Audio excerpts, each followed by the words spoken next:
State policies governing treatment for defendants judged to be incompetent to stand trial are sorely lacking. That's according to a new report by the Justice Policy Institute. The group says the policies cost too much, fall short of national standards, and are disproportionately impactful on African Americans.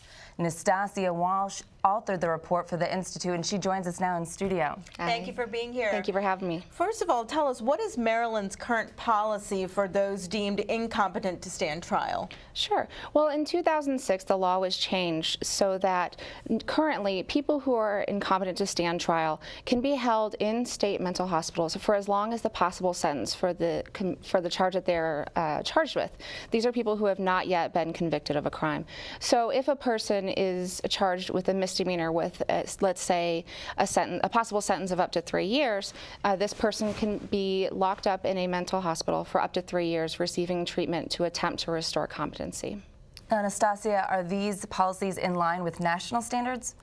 They are not, actually. What we found and what the research shows from a number of different states is that about 70% of people who are restored to competency to stand trial after receiving treatment take about 6 months or so to be restored, and 9 out of 10 people will be restored within a year.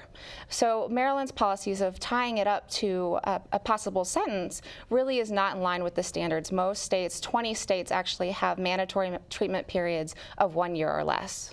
Now, I think before the interview, we just had a story on about a woman who allegedly stabbed another woman outside of a Target store, and she did the same thing back in 2005 and then was released, and she was currently living in a group home. So should our residents out there be concerned that the people like that are just walking around without supervision?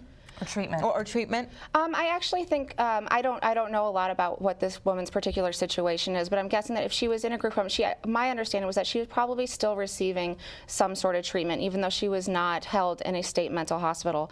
And the people that we are talking about here, and the people that we talk about particularly in our report, were all charged with some low-level offenses, minor things that would really only keep you in jail for maybe, a few months to a year.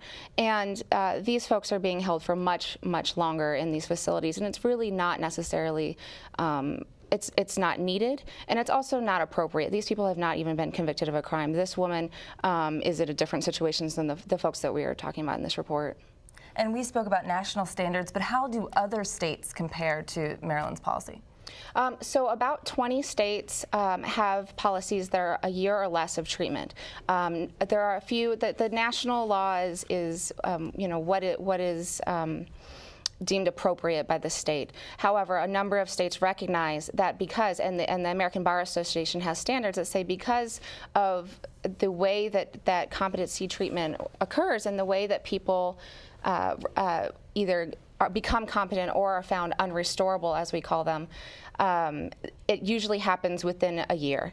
And so having folks in there for much longer than that, unless they're showing clear signs that they are definitely going to become restorable in the near future, really should not be held on incompetency status. There are other ways.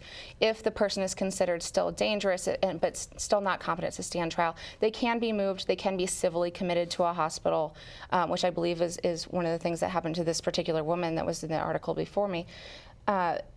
They can be civilly committed if they are still considered dangerous. It's not that we're just releasing folks, but competency status really is not appropriate for keeping people in hospitals longer than maybe a year or so. Okay, well, thank you so much for being here. And for more information on the report, When Treatment is Punishment, you can go to the Justice Policy Institute's website at justicepolicy.org.